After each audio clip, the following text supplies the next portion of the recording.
묵상기도 하시겠습니다.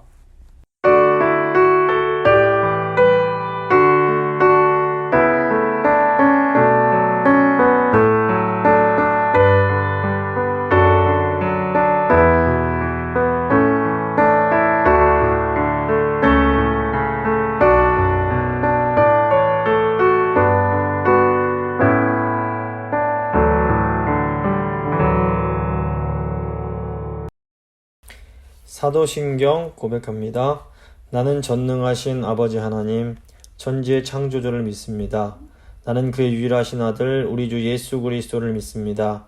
그는 성령으로 잉태되어 동정녀 마리아에게서 나시고 본디오 빌라도에게 고난을 받아 십자가에 못 박혀 죽으시고 장사된 지 사흘 만에 죽은 자 가운데서 다시 살아나셨으며 하늘에 오르시어 전능하신 아버지 하나님 우편에 앉아 계시다가 거기로부터 살아있는 자와 죽은 자를 심판하러 오십니다. 나는 성령을 믿으며 거룩한 공교회와 성도의 교제와 죄를 용서받는 것과 몸의 부활과 영생을 믿습니다. 아멘. 찬송가 206장입니다. 찬송가 206장 찬양하시겠습니다.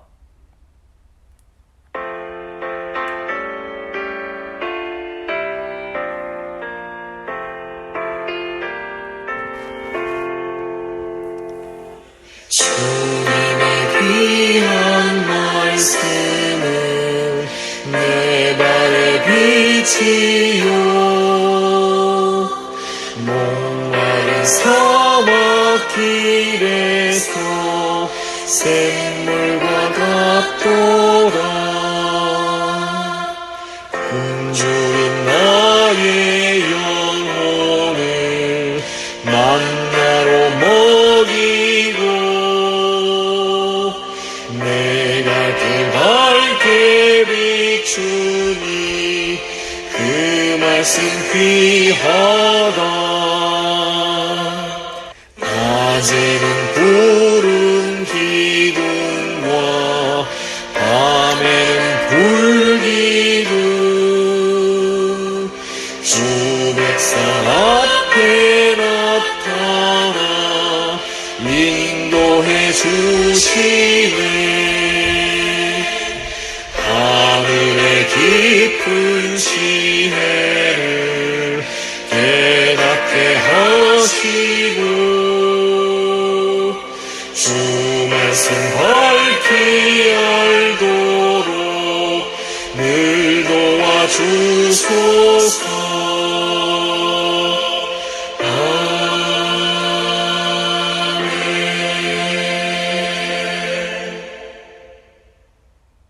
기도하십니다. 살아계신 하나님 감사를 드립니다. 오늘도 이 3일에 저희를 사랑하셔서 주님의 말씀으로 저희를 불러주신 것 감사를 드립니다. 하나님 백성들이 말씀 안에 거하며 말씀 붙잡고 살아갈 때에 세상에 두려울 곳이 없음을 저희가 늘 명심할 수 있도록 도와주십시오. 주의 말씀을 받을 수 있음이 저에게 어마어마하게 큰 축복이며 저희 큰 보호와 인도가 된다는 것을 지금 저희가 믿습니다. 이 시간 말씀 들으시는 성도님들 한 분 한 분 가운데 성령님 찾아가서 역사해 주시고 이 말씀 통해서 하나님의 그런 살아계신 음성, 그 사랑의 음성을 듣는 귀하고 복된 시간이 될 수 있도록 주님 도와주시옵소서. 감사드리며 귀하신 예수님 이름으로 기도드립니다. 아멘. 오늘 주신 하나님 말씀은 시편 18편 13절로 27절까지의 말씀입니다. 시편 18편 13절부터 27절 말씀 제가 봉독해 드리도록 하겠습니다. 여호와께서 하늘에서 우레소리를 내시고 지존하신 이가 음성을 내시며 우박과 숯불을 내리시도다. 그의 화살을 날려 그들을 흩으시며 많은 번개로 그들을 깨뜨리셨도다. 이럴 때에 여호와의 꾸지람과 콧김으로 말미암아 물밑이 드러나고 세상에 터가 나타났도다. 그가 높은 곳에서 손을 펴사 나를 붙잡아 주시며 많은 물에서 나를 건져내셨도다. 나를 강한 원수와 미워하는 자에게서 건지셨으며 그들은 나보다 힘이 세기 때문이로다. 그들이 나의 재앙의 날에 내게 이르렀으나 여호와께서 나의 의지가 되셨도다. 나를 넓은 곳으로 인도하시고 나를 기뻐하심으로 나를 구원하셨도다. 여호와께서 내 의의를 따라 상 주시며 내 손의 깨끗함을 따라 내게 갚으셨으니 이는 내가 여호와의 도를 지키고 악하게 내 하나님을 떠나지 아니하였으며 그의 모든 규례가 내 앞에 있고 내게서 그의 율례를 버리지 아니하였음이로다. 또한 나는 그의 앞에 완전하여 나의 죄악에서 스스로 자신을 지켰나니 그러므로 여호와께서 내 의의를 따라 갚으시되 그의 목전에서 내 손이 깨끗한 만큼 내게 갚으셨도다. 자비로운 자에게는 주의 자비로우심을 나타내시며 완전한 자에게는 주의 완전하심을 보이시며 깨끗한 자에게는 주의 깨끗하심을 보이시며 사악한 자에게는 주의 거스르심을 보이시리니 주께서 곤고한 백성은 구원하시고 교만한 눈은 낮추시리이다. 아멘. 오늘은 시편 18편 13절부터 27절까지의 말씀 함께 나누고 기도하도록 하겠습니다. 시편 18편은 다윗이 사울 왕의 손에서 벗어난 후에 하나님을 향해서 감사를 표현하는 시입니다. 우리가 때로 전혀 예측하지 못한 일을 만나게 되면 너무 당황스럽고 그것으로 인해서 많이 힘들어하게 됩니다. 그런데 또 시간이 지나고 나면 그것이 하나님께서 우리를 더 안전한 곳으로 옮기시기 위한 과정이었음을 깨닫게 되고 감사할 수 있게 됩니다. 오늘 시편 말씀을 보시면 다윗은 하나님이 나를 넓은 곳으로 인도하셨다라고 말을 합니다. 당장에는 상황이 더 어려워지는 것 같아서 굉장히 고통스러웠지만 나중에 보니까 그것은 다윗을 더 좋은 곳으로 인도하시기 위한 하나님의 손길이었던 것입니다. 우리가 이런 하나님의 인도하심을 경험하고 나면 우리를 어려운 상황으로 밀어내시는 것 같은 상황에서 하나님께 도리어 감사할 수 있게 됩니다. 다윗은 자신을 구원하신 초자연적인 하나님의 능력을 시로서, 아름다운 시로서 표현을 합니다. 13절 보시면 여호와께서 하늘에서 우레소리를 내시고 지존하신 이가 음성을 내시며 우박과 숯불을 내리시도다. 그의 화살을 날려 그들을 흩으시며 많은 번개로 그들을 깨뜨리셨도다. 그러니까 사울의 군대가 다윗과 다윗을 따르는 사람들을 포위왕이 몰아넣고 거의 죽이기 직전의 상황에 이르게 됩니다. 근데 이때 하나님께서 사울의 군대를 공격하시는 겁니다. 다윗을 공격했던 자들이 번개에 맞아서 죽게 되고 돌덩이 같은 우박이 막 적들에게 내리게 됩니다. 하나님께서 이런 놀라운 방법으로 완전히 탈진한 다윗의 군대를 보호하셨던 것입니다. 성경을 보시면 우리가 기적이라고 부를 수 있는 하나님의 초자연적인 능력이 몇 군데 나오는 것을 볼 수 있습니다. 사사기 4장에서 5장을 보시면 드보라가 시스라의 철병거들과 이제 싸우는 장면이 나옵니다. 근데 이때 시스라의 철병거 900승이 기송강의 범람으로 인해서 모두 물에 잠겨버리는 그런 일이 일어나게 됩니다. 또 사무엘상 7장을 보시면 사무엘 시대에 그 미스바에서 회개운동이 일어납니다. 이스라엘 백성들이 미스바로 모여서 종일 금식을 하고 회개를 했습니다. 이때 블레셋 군대가 이스라엘 사람들이 미스바에 모였다는 소식을 듣고 이제 이스라엘을 쳐들어오게 됩니다. 그런데 이때도 하나님께서 큰 우레를 발해서 그들을 어지럽히시고 흩어버리십니다. 또 다윗이 시편 18편에서 묘사하는 이런 하나님의 초자연적인 도우심이 이제 있었는데 이 초자연적인 도우심이 무엇이었는지 지금 저희가 정확히는 알 수 없습니다. 왜냐하면 이 다윗의 생애를 기록한 책인 사무엘서나 역대기서에는 이런 일들이 기록되어 있지 않기 때문입니다. 그런데 이제 다윗의 시편을 보면 다윗이 거의 죽게 되었을 때에 하나님께서 번개와 우박과 강한 바람으로 적을 물리치시고 도우시는 일들이 여러 번 있었음을 저희가 보게 됩니다. 저희가 한번 생각을 해보면 다윗처럼 이렇게 어려운 일을 많이 겪으면서 이 하나님의 그 살아계신 역사하심을 더 많이 경험하는 삶이 더 좋은 삶인지, 아니면 이런 다윗처럼 이런 어려운 일 없이 좀 평탄하게 사는 것이 더 좋은 것인지 이렇게 궁금해질 때가 있습니다. 근데 이제 이런 것은 사람들마다 다를 수밖에 없습니다. 어떤 사람들은 그 아브라함의 아들 이삭처럼 큰 어려움이 많이 없이 이렇게 순탄한 삶을 살게 하십니다. 근데 이삭이 굉장히 무난하고 순종적인 사람이었던 것으로 보입니다.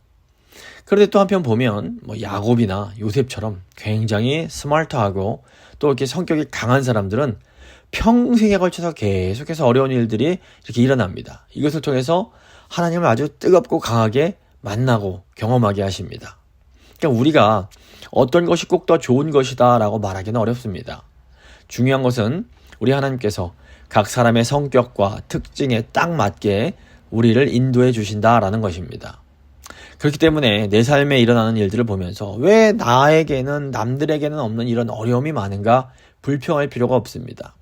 하나님은 지금도 나에게 딱 맞는 방법으로 나를 인도해 주고 계심을 우리가 믿어야 됩니다. 하나님께서 우리를 도우실 때 많은 것들을 사용하십니다. 때로 하나님은 번개, 바람, 비, 우박 같은 이런 자연적인 것들을 사용해서 우리의 적들을 멸하십니다. 또 때로는 주변 강대국이나 어떤 경제적인 어려움 같은 이런 환경을 통해서 적들이 물러가게 하실 수도 있습니다. 그리고 하나님은 때로 화산 폭발, 지진, 기근 같은 아주 큰 자연재해로도 이 세상을 심판하시고 또 하나님 백성들을 도우실 수 있습니다. 우리는 하나님께서 이런 초자연적인 기적을 일으키실 수 있음을 분명히 믿습니다.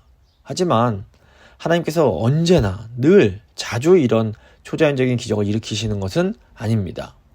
성경에도 보면 이런 기적이 매번 계속해서 일어나는 것은 아닙니다. 그렇다면 언제 이런 기적들이 많이 일어날까요? 성경 보시면 이런 기적들은 영적 전쟁의 시기에 많이 나타납니다. 예를 들어서 모세의 출애굽의 시기, 여호수아의 정복 전쟁의 시기, 엘리야의 영적 전쟁의 시기, 또 예수님께서 하나님의 나라를 선포하시던 이 시기처럼 영적 전쟁이 치열할 때 이 기적이 나타납니다. 특별히 이제 신약 성경을 보시면 예수님이 처음 이 땅에 오셔서 공생의 사역을 하시면서 하나님의 나라를 선포하실 때에 마귀의 세력과 아주 치열한 영적 전쟁이 벌어집니다. 그리고 이때 기적들이 아주 많이 일어납니다. 또 사도행전을 보셔도 사람들이 복음을 강력하게 증거하는 현장에서 영적 전쟁이 있고 기적이 일어납니다. 교회의 역사를 봐도 선교사들에 의해서 복음이 처음 선포되는 이 현장에 기적이 많이 일어났습니다. 그래서 이제 저희가 이 교회사를 보면 조선 말기 처음 이 조선 땅에 복음이 들어올 때 그때 많은 기적들이 일어났습니다. 그리고 지금도 이 영적 전쟁이 일어나는 최전방에서는 기적이 일어나고 있습니다. 그러니까 복음이 권세 있게 선포되는 곳에서는 이 치열한 영적 전쟁이 벌어집니다. 이제 저희 교회에서 네팔을 선교 후원을 하고 있는데 그 선교사님, 그 목사님, 네팔 목사님의 말씀을 들어보면 그분이 기적을 추구하는 분이 아니라 아주 정통 장로교 목사입니다. 말씀을 중시하고 또 신학교에서 조직신학을 가르치시는 그런 분인데 이분께서 이제 네팔은 그 신학교육이 부족하기 때문에 직접 신학 교수들이 저 지방에 1주, 2주 이렇게 내려가서 그 지역에 있는 그 신학생들을 목회자들을 모아서 신학교육을 가르치곤 합니다. 근데 이때 복음을 선포할 때 막 귀신이 떠나고 기도하면 병이 치유되는 일이 지금도 일어나고 있다고 합니다. 이 선교사님이 기적을 추구하는 분도 아닌데 귀신 들려서 오면 기도하면 귀신이 도망가고 병이 아파서 기도를 해주면 이게 병이 낫는 그런 역사들이 일어난다는 겁니다. 이게 왜 그런가 하면 복음이 선포되는 곳에서는 마귀가 온 힘을 다해서 이 복음이 확장되는 것, 이 부흥을 막으려고 합니다. 그래서 이런 곳일수록 하나님의 능력이 많이 나타나게 되는 겁니다. 그런데 이제 저희가 잘 생각해야 될 것은 무엇인가 하면 이렇게 기적이 이 하나님의 능력, 이 복음의 능력의 전부가 아니라는 겁니다. 복음을 통한 진정한 영혼의 주수는 기적이 아니라 말씀을 통해서 이루어집니다.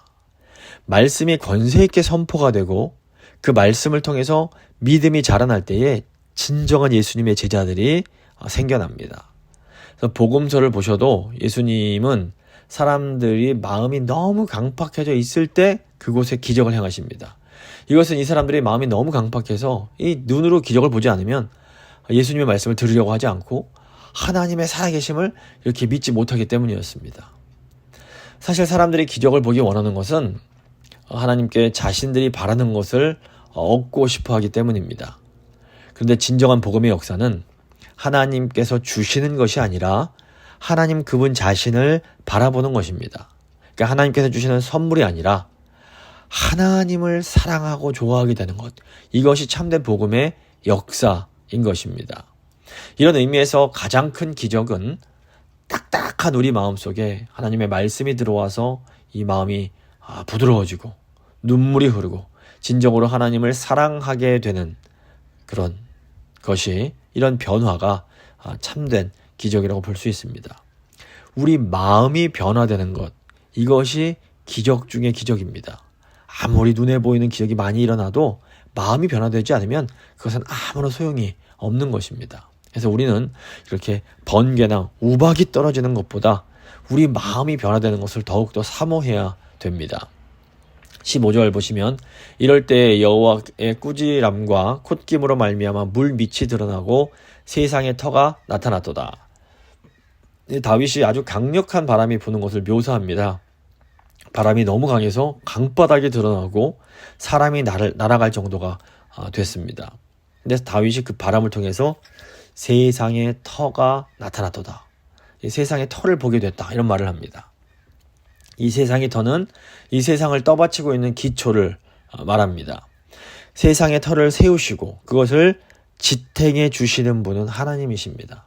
그러니까 모든 것이 싹 다 날아가는 그런 아주 무시무시한 이런 상황들이 사실은 영적인 바람이 강력하게 불어오는 시간일 수 있습니다. 바로 이때 우리가 하나님께서 이 세상의 기초를 꽉 붙들고 계신 분임을 제대로 깨달을 수 있기 때문입니다. 그래서 정말 무서운 상황이지만 오히려 이런 상황이 우리 믿음에는 굉장히 유익한 상황이 될 수 있음을 저희가 기억을 해야 됩니다. 16절 보시면 그가 높은 곳에서 손을 펴사 나를 붙잡아 주시며 많은 물에서 나를 건져내셨도다. 다윗은 하나님께서 높은 곳에서 손을 펴서 나를 붙잡아 주셨다 이렇게 묘사합니다. 그러니까 하나님께서 구원의 천사를 보내서 다윗을 끌어올려 주신 것에 대한 고백입니다. 그러니까 하나님께서 적들이 보는 앞에서 다윗을 구원해서 안전한 곳으로 옮겨주신 겁니다. 그러니까 하나님은 뭐 천사를 보내주시든지 아니면 어떤 방법으로든지 하나님 백성들을 보호하시고 구원해 주십니다. 하나님은 말씀을 사랑하는 사람을 절대로 위기 가운데 그냥 내버려 두지 않으십니다. 대적이 우리를 함정에 빠뜨리려고 하는 것은 사실상 보면 이건 자기 무덤을 파는 것과 같습니다. 결정적인 순간에 하나님은 하나님 백성을 이렇게 죽이려는 악한 자들을 위에서 내리치시고 그들 앞에서 하나님의 사람을 싹 들어서 안전한 곳으로 옮기십니다. 이것이 말씀을 사랑하는 사람들이 누리는 축복입니다. 하나님의 말씀이 보이지 않지만 사실은 그 말씀을 꽉 붙잡는 것, 그것이 가장 안전한 삶인 것입니다.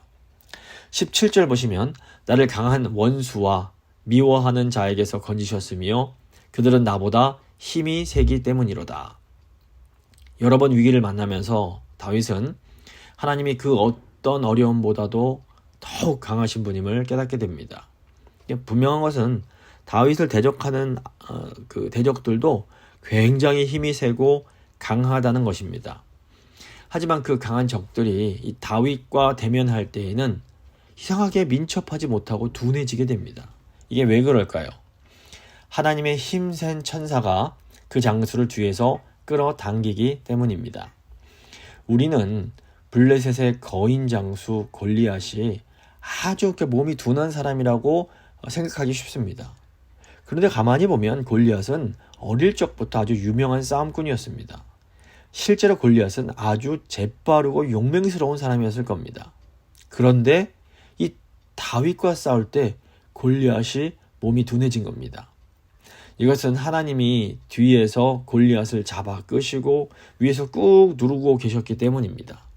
그래서 이 강한 골리앗이 꼼짝도 못하고 다윗의 물맷돌에 맞아 죽게 된 것입니다.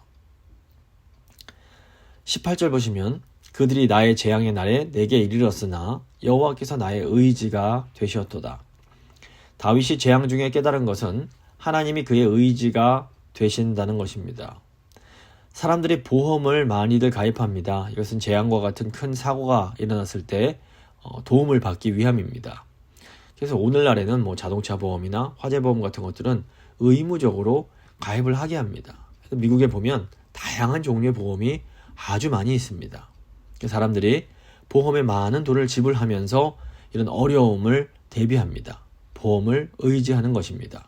그런데 다윗에게는 하나님이 마치 보험과 같았습니다. 다윗은 강한 적이라는 재앙이 닥칠 때에 하나님으로부터 큰 도움과 보상을 받을 수 있었던 겁니다. 그래서 다윗은 재앙이 와도 큰 소리를 칠 수 있었습니다. 문제는 그럼 우리가 어떻게 하면 이 하나님 보험에 가입할 수 있는가 하는 것입니다. 세상 보험은 돈으로 가입하지만 하나님의 보험은 오직 믿음으로만 가입할 수 있습니다. 사람들이 매달 보험료를 지급하는 것처럼 우리는 매일매일 우리의 삶을 하나님께 드려야 됩니다. 로마서 12장 1절 보시면 그러므로 형제들아 내가 하나님의 모든 자비하심으로 너희를 권하노니 너희 몸을 하나님이 기뻐하시는 거룩한 산 제물로 드리라. 이는 너희가 드릴 영적 예배니라. 그러니까 매일 하나님을 두려워하면서 하나님 말씀대로 사는 것이 이것이 하나님의 보험을 가입한 삶과 같습니다. 그러니까 평소에 자신을 늘 하나님께 드린 사람은 이 재앙의 날에 하나님의 도우심을 금방 깨닫게 됩니다. 그런데 평소에 자신을 하나님께 드리지 않는 사람은 재앙의 날이 하나님이 설령 도와주셔도 그것이 하나님의 도우심인지 아닌지를 잘 깨닫지를 못하는 겁니다. 그러니까 하나님을 의지하지를 못하는 것입니다. 19절 보시면 나를 넓은 곳으로 인도하시고 나를 기뻐하심으로 나를 구원하셨도다. 다윗이 재앙 중에 깨달은 것은 하나님이 결국 자신을 더 좋은 길로 인도하시더라 라는 것입니다. 다윗은 대적의 공격으로 근거지를 잃어버리고 터전을 빼앗깁니다. 그래서 어쩔 수 없이 다른 곳으로 옮길 수밖에 없었습니다. 그런데 가보니까 그곳이 더 좋은 곳이었습니다. 우리가 미련해서 버티니까 하나님께서 원수를 이용해서 더 억지로 이렇게 좋은 곳으로 몰아가시는 겁니다. 여기서 우리가 잘 생각해 봐야 할 것이 있습니다. 하나님의 사람들은 가장 소중한 것, 믿음에 관한 것이 아니면 좀 밀려도 괜찮습니다. 내가 이렇게 계속 밀리면 나만 혼자 손해보는 것 아닌가 이런 생각이 들 수 있습니다. 맨날 나만 이렇게 참고 나만 당하고 나만 억울한 것 같습니다. 하지만 그렇지가 않습니다.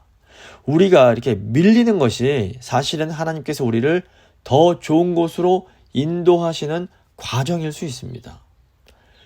져주시는 것이 좋습니다. 질 수 있는 것에는 기꺼이 져주는 것이 이것이 우리가 더 좋은 곳으로 가는 과정입니다. 세상적 관점으로 보면 져주면 바보로 하니까 자꾸 싸우라고 합니다. 싸워서 이기라고 합니다. 물론 우리가 믿음과 관련된 것에 대해서는 타협하지 않고 담대하게 용기 있게 싸워야 됩니다. 하지만 그런 것이 아니라면 기꺼이 밀려주고 져주고 양보할 수 있어야 됩니다. 근데 이것이 하나님이 우리에게 허락하신 더 좋은 곳으로 가는 과정일 수 있다는 것을 꼭 기억하셔야 됩니다. 20절 보시면 여호와께서 내 의를 따라 상 주시며 내 손의 깨끗함을 따라 내게 갚으셨으니. 소위 이 하나님 보험에 가입한 사람은 하나님의 특별한 보호하심과 복을 받게 되어 있습니다. 그렇게 우리가 항상 하나님 말씀을 꽉 붙잡아야 됩니다. 지금 다윗이 내 의에 따라 상을 주신다 말을 합니다. 그런데 이 의란 것이 사실 엄청나고 대단한 의가 아닙니다. 우리가 인간이기 때문에 수시로 악한 생각이 들고 우리 안에 욕심도 있고 그렇습니다. 그런데 우리가 이런 죄에서 우리의 마음을 지키려고 하고 하나님 말씀을 붙들려고 하고 작은 희생을 하고 작은 인내를 하고 작은 순종을 하다 보면 하나님께서 이것을 굉장히 큰 것으로 봐주십니다. 그리고 우리에게 큰 상급을 내려주십니다. 그러니까 우리의 작은 순종, 작은 인내를 기억하고 계시다가 어떻게 보면 보험이 필요한 순간에 우리가 생각지도 못한 방법으로 하나님이 크게 갚아주시는 겁니다. 우리가 하나님 말씀에 순종해서 우리 교회를 섬기고 어려운 이웃들을 돕고 이런 것들이 이 하나님 보험에 매달 이렇게 보험금 내는 것과 비슷하다고 보시면 됩니다. 잠언 19장 17절 보시면 가난한 자를 불쌍히 여기는 것은 여호와께 구워드리는 것이니 그의 선행을 그에게 갚아주시리라. 우리가 물질이 많고 넉넉해서 다른 사람들을 도우는 것이 아닙니다. 사실 성경을 보면 자원하여 열심히 가난한 형제들을 도왔던 이 마게도니아의 교인들은 사실 그들도 형편이 너무너무 가난하고 어려웠습니다. 그런데 그 어려운 가운데 더 열심히 가난한 그 예루살렘의 그런 신자들을 도왔던 겁니다. 우리 하나님께서 이런 귀한 마음을 지켜보고 계십니다. 그리고 결정적인 도움이 필요한 순간에 놀라운 방법으로 갚아주십니다. 그렇기 때문에 우리가 기회 있을 때마다 선을 행하는 것을 주저해서는 안 됩니다. 21절 22절 보시면 이는 내가 여호와의 도를 지키고 악하게 내 하나님을 떠나지 아니하였으며 그의 모든 규례가 내 앞에 있고 내게서 그의 율례를 버리지 아니하였음이로다. 위기 때에 위기 때에 다윗이 하나님의 큰 도우심을 받을 수 있었던 것은 다윗이 하나님의 말씀을 붙들고 있는 사람이었기 때문입니다. 그러니까 평소에 하나님 말씀을 지키는 것이 위기 때에 하나님의 도움을 받는 방법입니다. 물론 말씀을 안 지키면 하나님께서 안 도와주시냐 이런 것이 아닙니다. 우리가 늘 말씀에 순종하며 사는 사람은 정말로 하나님을 의지할 수 있습니다. 지금 하나님의 규례와 율례를 지킨다라는 것은 어떤 말씀의 이런 조항들을 기계적으로 율법주의적으로 지키는 것이 아닙니다. 이것은 하나님의 말씀에 우리 자신을 헌신하는 것을 의미합니다. 무슨 말씀인가 하면 말씀의 눈으로 모든 것들을 바라보고 말씀 안에서 모든 것을 행하고 이 말씀에 나의 모든 미래를 거는 겁니다. 그런데 우리가 이렇게 말씀 중심의 삶을 살게 되면 어떻게 될까요? 이 세상에서는 때로 손해를 보게 됩니다. 말씀대로 산다는 것은 많은 이 세상적인 어떤 이익과 세상의 혜택과 세상적인 도움을 거절하는 것입니다. 그래서 말씀대로 사는 것은 어떻게 보면 너무 이렇게 답답하고 범위가 좁아 보일 수 있습니다. 세상 사람들 보기엔 그렇게 봅니다. 이 말씀대로 하려고 하면 우리가 할 수 있는 게 별로 많지 않습니다. 그렇다고 하나님 백성들이 말씀대로 안 하고 딴 길로 가기도 어렵습니다. 이게 왜 그런가 하면 우리가 이제 일단 하나님 자녀가 돼버리면 우리가 딴 길로 가려고 하면 하나님이 그 길을 다 막아버리십니다. 그래서 한번 믿음으로 살고자 하면 사실 우리가 믿음이 너무 좋아서 믿음으로 산다는 것이기보다는 어쩔 수 없이 믿음으로 살 수밖에 없게 되는 겁니다. 어쩔 수 없이 하나님이 떠미시니까 하나님 한 분만 의지하고 살 수밖에 없게 되는 겁니다. 그런데 아이러니하게도 하나님이 이런 삶을 또 너무 귀하게 여기십니다. 그러니까 어떻게 보면 좀 답답하고 어리석어 보이고 오직 하나님만 의지하는 삶을 하나님께서 기뻐하시고 참 믿음 좋다 칭찬하시면서 큰 상을 주시는 겁니다. 근데 이게 어떤 차원에서 보면 엎드려서 절받기식의 은혜를 받는 겁니다. 하나님이 그렇게 살 수밖에 없게 만드시고 또 그런 모습 보면서 아이고 착하다 장하다 칭찬까지 해주시는 겁니다. 그래서 처음 시작이 중요합니다. 처음부터 믿음으로 시작해야 계속 믿음으로 나아갈 수 있습니다. 처음에 타협을 해버리면 길이 빗나가면 이게 다시 돌아올 때 너무 힘이 든 겁니다. 말씀을 붙잡는 사람은 결론적으로 세상적으로 살아갈 수 없습니다. 그리고 결국에는 믿음으로 살게 되면서 믿음으로 승리하게 됩니다. 그렇기 때문에 이런 삶에는 자기 자랑이 있을 수 없습니다. 믿음으로 승리한 사람은 사실 그 사람이 대단한 것이 아니라 그 사람을 지키시고 인도하신 하나님이 대단하신 것이기 때문입니다. 그래서 믿음으로 승리한 사람은 오직 하나님만 자랑하게 됩니다. 그런데 하나님은 또 그 사람을 칭찬해 주시고 큰 상급을 주시는 것입니다. 24절 보시면 또한 나는 그의 앞에서 완전하여 나의 죄악에서 스스로 자신을 지켰나니 그러므로 여호와께서 내 의의를 따라 갚으시되 그의 목전에서 내 손이 깨끗한 만큼 내게 갚으셨도다. 의인은 하나님 앞에서 완전한 사람입니다.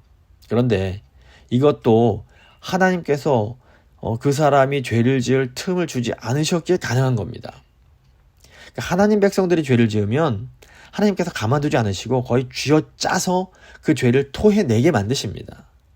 다윗이 밧세바를 범하고 또 그 밧세바의 아내 우리아를 죽였을 때 하나님이 다윗을 가만히 내버려 두지 않으십니다. 나단 선지자를 보내서 그의 죄가 얼마나 끔찍한 것인지 깨닫게 하시고 눈물로 침상을 띄울 정도로 정말 간절하게 회개하게 만드십니다. 근데 세상적 기준으로 보면 뭐 고대 왕이 부하 한 명 죽이고 그 안에 취하는 것, 이건 뭐 대단한 일도 아니었던 겁니다.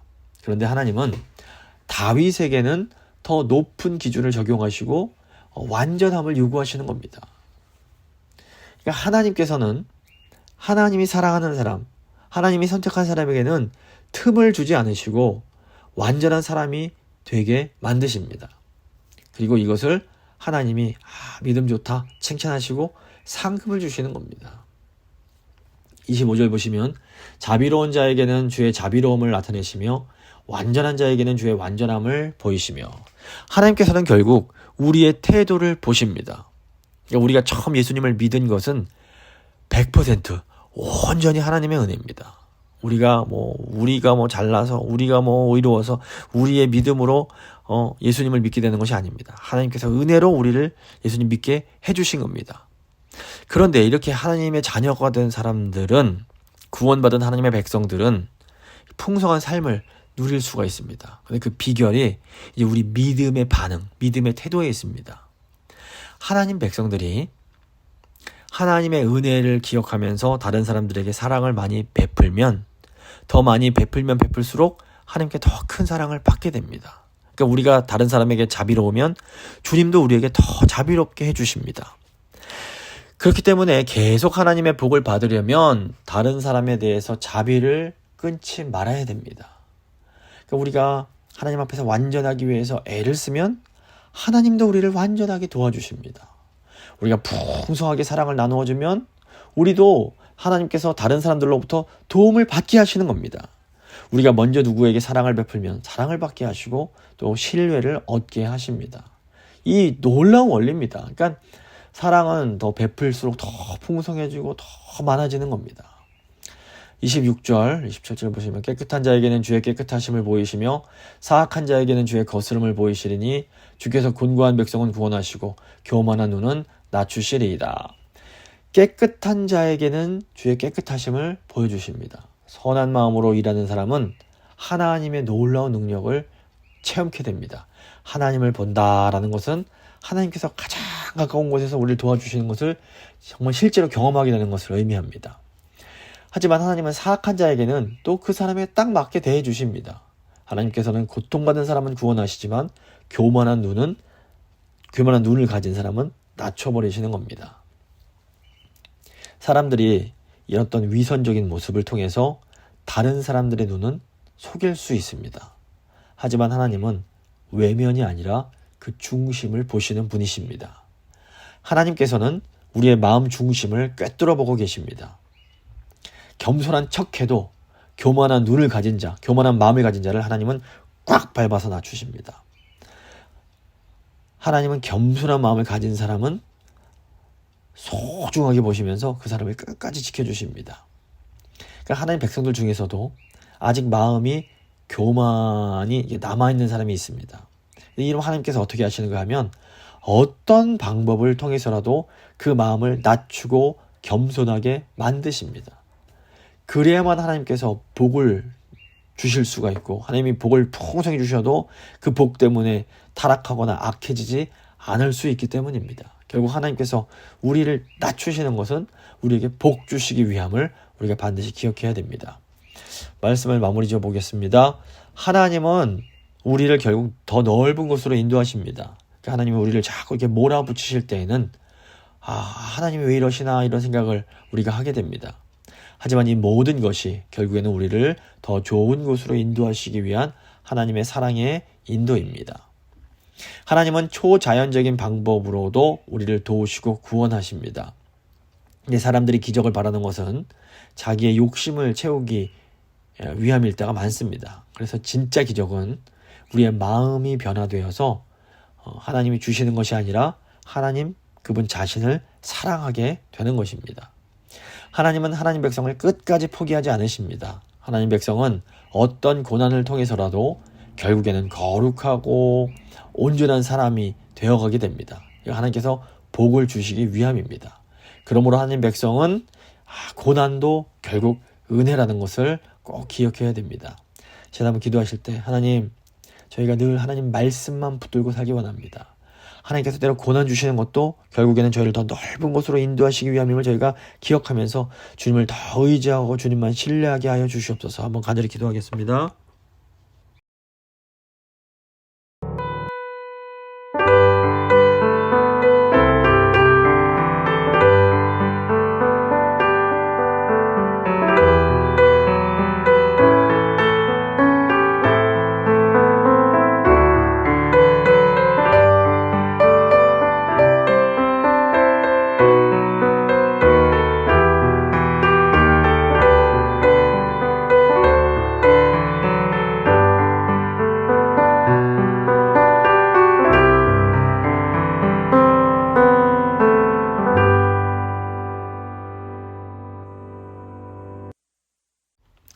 참 좋으신 하나님, 언제나 저희를 너무너무 사랑하셔서 저희를 더 넓은 곳, 더 좋은 곳으로 인도하여 주심에 감사를 드립니다. 하나님, 저희가 정말 긴급한 상황에서 하나님은 그 손을 내밀어서 우리를 건져 더 안전한 곳으로 보내주십니다. 그 하나님을 저희가 늘 의지하며 바랄 수 있도록 도와주십시오. 주님, 저에게 가장 중요한 것, 하나님 말씀 안에 거하며 말씀을 붙들고 말씀으로 살아가는 것입니다. 그럴 때 주님, 저희가 하나님의 살아계심을 경험하며 살 수 있습니다. 주님, 하나님이 얼마나 좋으신 분이신지 제가 늘 잊지 않게 하시고 정말 오직 하나님 한 분만 바라보며 살아갈 수 있도록 겸손한 마음으로 주를 섬길 수 있도록 더 많이 사랑하고 베풀며 양보하며 살아갈 수 있도록 주님 저희를 붙들어 주시옵소서. 모든 것 주께 맡기며 귀하신 예수님 이름으로 기도합니다. 아멘. 찬송가 384장입니다. 찬송가 384장 찬양하겠습니다.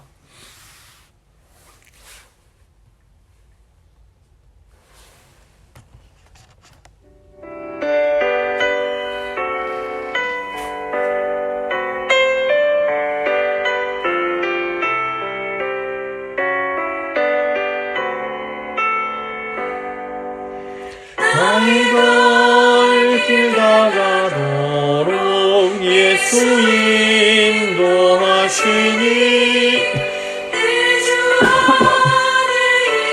그를 어찌 의심하리요.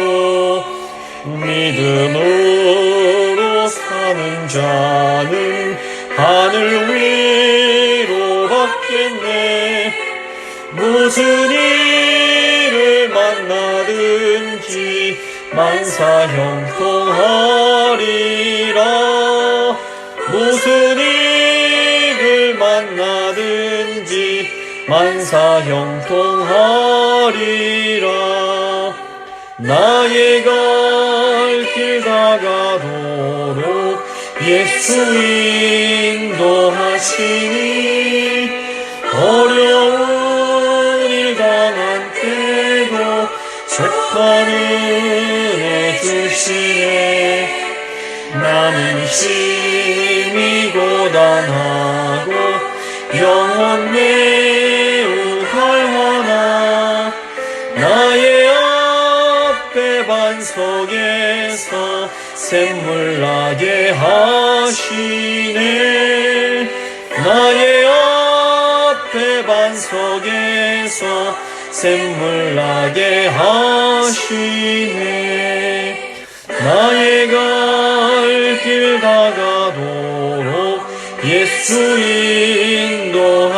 인도하시니 그의 사랑 어찌 큰지 말로 할 수 없도다.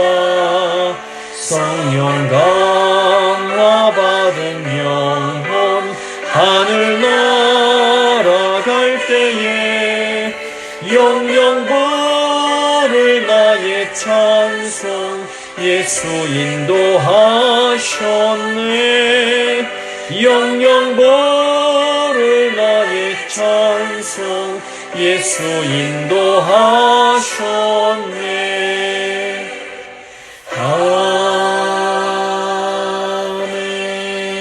아멘. 주님 가르쳐 주신 기도로 예배 마치도록 하겠습니다. 하늘에 계신 우리 아버지, 아버지의 이름을 거룩하게 하시며 아버지의 나라가 오게 하시며 아버지의 뜻이 하늘에서와 같이 땅에서도 이루어지게 하소서. 오늘 우리에게 일용할 양식을 주시고 우리가 우리에게 잘못한 사람을 용서해 준 것 같이 우리 죄를 용서하여 주시고 우리를 시험에 빠지지 않게 하시고 악에서 구하소서. 나라와 권능과 영광이 영원히 아버지의 것입니다. 아멘.